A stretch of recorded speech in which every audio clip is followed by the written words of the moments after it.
Hello students, कैसे हैं? Hopefully ठीक होंगे। गांव में भी अभी कोरोना आ गया है, कुछ लोगों को पता चला है कल कोरोना हुआ है। चलिए 1.3 एक्सरसाइज लेते हैं और इस एक्सरसाइज का कोई पार्ट डिलीट तो हुआ दिख नहीं रहा है मुझे। देखते हैं 1.3 एक्सरसाइज 1.3 पहला क्वेश्चन ऐसा है, write the following sentence in the form of if and then. हमको इफ और देन के फॉर्म में लिखना है। अब इफ और देन यानी पता है ना आपको, इफ अगर ऐसा है तो वैसा है। इफ मतलब कंडीशन, इफ और देन वाले सेंटेंस को कंडीशनल स्टेटमेंट बोलते हैं कि अगर ऐसा है तो ऐसा ले सकते हैं, उस कंडीशन के फॉर्म में लिखिए। तो पहला सेंटेंस है, अब मेरे इसमें मराठी में लिखा है, मैं इसको कन्वर्ट करता हूं। Opposite angles of parallelogram, opposite angles of parallelogram are congruent. अगर मुझे इसे इफ और देन में लिखना है तो मुझे बताइए किसके एंगल, वो क्वाड्रिलेटरल क्या रहना जरूरी है? वो क्वाड्रिलेटरल रहना जरूरी है पैरेललोग्राम। तो अगर मैं इसको इफ और देन में लिखूं, फॉर एग्जांपल इफ और देन में, तो ऐसा लिखना पड़ेगा कि इफ क्वाड्रिलेटरल आर पैरेललोग्राम और if a quadrilateral is parallelogram, यानी अगर दिया गया क्वाड्रिलेटरल पैरेललोग्राम है, then their opposite angles are congruent। उन्होंने लिखा था कि opposite angles of parallelogram are congruent. किसके अपोजिट एंगल्स हैं? पैरेललोग्राम के। यानी कंडीशन ये है कि दिया हुआ क्वाड्रिलेटरल पैरेललोग्राम रहेगा तभी उसके एंगल्स क्या रहेंगे? अपोजिट एंगल्स कॉन्ग्रुएंट रहेंगे। उसी को कंडीशन में लिखा कि if a quadrilateral is a parallelogram, अगर दिया गया क्वाड्रिलेटरल ये पैरेललोग्राम है, then their opposite angles are congruent. तो उसके अपोजिट एंगल्स क्या हो गए? Congruent. Next question, diagonals of rectangle, diagonals of rectangle are congruent. किसके डायगोनल्स? मतलब क्वाड्रिलेटरल क्या रहना जरूरी है? क्वाड्रिलेटरल क्या रहना जरूरी है? रेक्टेंगल। तो इसको कैसे लिखेंगे? इफ क्वाड्रिलेटरल इज रेक्टेंगल, यानी अगर दिया हुआ क्वाड्रिलेटरल क्या है? रेक्टेंगल है, then their diagonals are congruent. तो उनके डायगोनल्स क्या हो जाएंगे? कॉन्ग्रुएंट हो जाएंगे। इफ और देन में लिख दिया है मैंने आंसर। क्वेश्चन नंबर 3 देखेंगे अभी। क्या बोला है? समद्विभुज त्रिकोणाच्या शिरोबिंदू व पायाचा मध्यबिंदू यांना जोडणारा रेषाखंड पायास लंब असतो। Okay, line segment joining the vertex of isosceles triangle and mid point of base. क्या है sentence? Line segment joining vertex of isosceles triangle. Isosceles यानी जिसकी दो साइड सेम होती है, isosceles triangle and mid point of base, and mid point of base is perpendicular to base.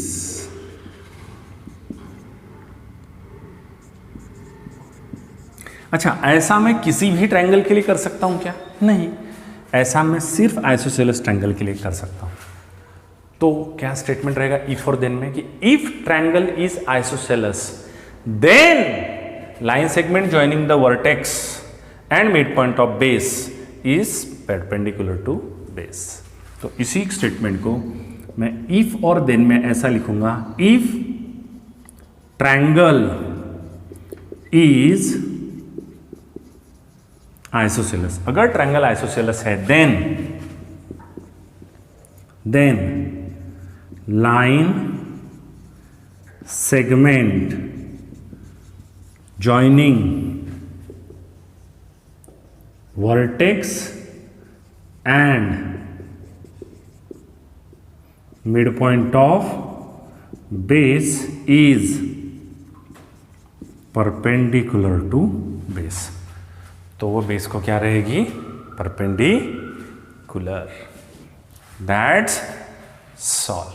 तो ये पहला क्वेश्चन था जिसमें ऐसा बोला गया था कि जो स्टेटमेंट है उसको इफ और देन में आप लिखिए, और हमने उसको इफ और देन में कन्वर्ट कर लिया। ये हो गया इफ और ये हो गया देन।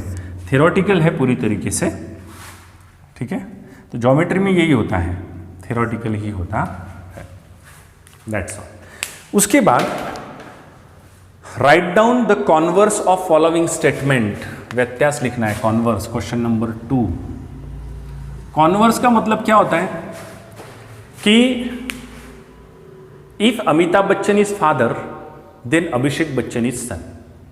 इसका उल्टा ये होगा कि if Abhishek Bachchan is son then Amitabh Bachchan is father. समझ गया कॉन्वर्स? कि अगर राइट एंगल ट्रायंगल है तो पाइथागोरस लगेगा, और अगर पाइथागोरस लग रहा है तो राइट एंगल ट्रायंगल रहेगा। यानी कि इफ अगर मैं इसका फॉर एग्जांपल इसका लूं, if quadrilateral is parallelogram then their opposite angles are congruent. इसका उल्टा क्या होगा? If opposite angles of any quadrilateral are congruent then it is parallelogram. तो क्या हो जाएगा? पैरेललोग्राम। उल्टा लिखना है, जो स्टेटमेंट दिया है उसका उल्टा लिखना है। दोन समांतर रेषा व त्यांची छेदिका दिली असता होणारे व्युत्क्रमकोण एकरूप असतात। कि if a transversal is or if a two parallel line is intersected by a transversal, then the alternate angles, that means then the pair of alternate angles are congruent। ऐसा स्टेटमेंट है वो। एक्चुअली मेरे पास English medium का है नहीं, फिर भी मैं लिखता हूँ, देखते हैं करेक्ट आता है क्या। क्या है कि if to parallel lines intercepted by transversal then pair of alternate angles are congruent। तो अल्टरनेट एंगल जो तैयार होंगे वो कॉन्ग्रुएंट होंगे। इसका उल्टा क्या होगा? लाइन पैरेलल है तो अल्टरनेट एंगल कॉन्ग्रुएंट हो गए। इसका उल्टा क्या होगा कि अगर अल्टरनेट एंगल्स कॉन्ग्रुएंट है तो वो जो दो लाइन है वो पैरेलल है। तो इसको मैं अगर उल्टा लिखूं, इसका कॉन्वर्स लिखूं, क्या लिखूं? कॉन्वर्स। तो वह ऐसा आएगा कि if angles made by two lines, अभी पैरेलल नहीं बोल रहे, two lines and its transversal, if यहां पे चाहिए था मुझे, if alternate angles are, if alternate angles made by two lines and its transversal are congruent. अगर किसी दो लाइन और उसके ट्रांसवर्सल ने बनाए हुए अल्टरनेट एंगल्स कॉन्ग्रुएंट रहते हैं, then two lines are parallel. तो वो दोनों लाइन्स क्या हो जाएगी? पैरेलल। सेंटेंस में अगर कुछ कम ज्यादा रहा तो आपके बुक से देख लेना कि अगर लाइन्स पैरेलल थी तो तैयार होने वाले अल्टरनेट एंगल से कॉन्ग्रुएंट थे। अब तैयार होने वाले अल्टरनेट एंगल्स अगर कॉन्ग्रुएंट है तो डेफिनेटली वो दो लाइंस क्या हो जाएगी? पैरेलल। Next question number 2। दोन रेषांना एका छेदिकेने छेदले असता तयार होणाऱ्या आंतरकोनाच्या जोड्याची एक जोडी जर पूरक असेल, अच्छा सप्लीमेंट्री अगर होगी, if one of the pair of interior angle made by two two lines and its transversal are supplementary, ऐसा स्टेटमेंट है कि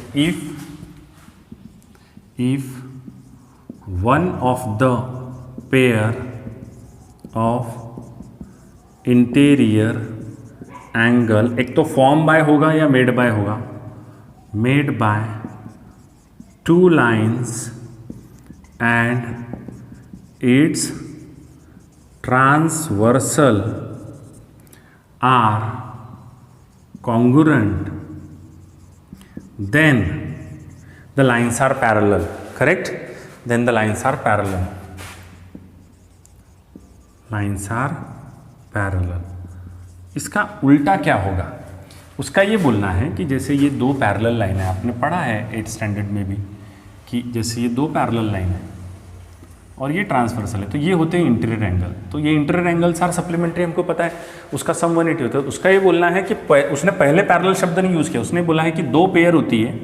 सो if one of the pair of interior angle made by two lines and its transversal are supplementary, यहाँ congruent लिख दिया मैंने, क्या चाहिए था, सप्लीमेंट्री, मतलब उनकी सम 180 है, then the lines are parallel. इसका उल्टा क्या होगा?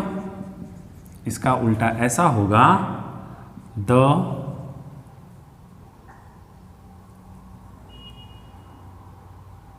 इसका उल्टा ये होगा कि interior angle form by two parallel line and its transversal are congruent, कि अगर दो लाइंस पैरेलल है तो उससे तैयार होने वाले इंटीरियर एंगल्स जो रहेंगे वो सप्लीमेंट्री रहेंगे, आर सप्लीमेंट्री। आप इसको इफ और देन में भी लिख सकते हैं कि if two lines are parallel then the one of the pair of interior angle made by parallel lines and its transversal are supplementary, ऐसा भी लिख सकते हैं। सेंटेंस में थोड़ा बदल आ सकता है, एकदम वर्ड टू वर्ड पीछे का आप बोलेंगे कि वैसा आना चाहिए, ऐसा नहीं, उसको थोड़ा भिन्न भी लिखा जा सकता है। हाँ, कुछ कुछ टीचर लोग कैसे रहते हैं, उनको बिल्कुल पीछे का डाइजेस्ट का ही आंसर चाहिए एग्जैक्ट, उस तरीके के होते हैं, लेकिन ऐसा कुछ रूल नहीं है, आप थोड़ा बहुत उसको वेरिएशन से लिख सकते हैं। So this is the answer of second question. ऐसा लग रहा है हम लोग क्वेश्चन आंसर लिख रहे हैं साइंस के या हिस्ट्री की, इस तरीके का, बट क्या करेंगे, पूरा थ्योरेटिकल है। यही क्वेश्चन दिया हुआ है, नेक्स्ट वन ये वाला ही है, diagonals of rectangles are congruent, इसको उल्टा लिखो। ये गिवन स्टेटमेंट है, diagonals of rectangles are congruent, इसका उल्टा क्या होगा? उल्टा इफ और देन में ये ऐसा होता है कि इसका उल्टा ये होगा कि if the diagonals of quadrilaterals are congruent, if diagonals of quadrilateral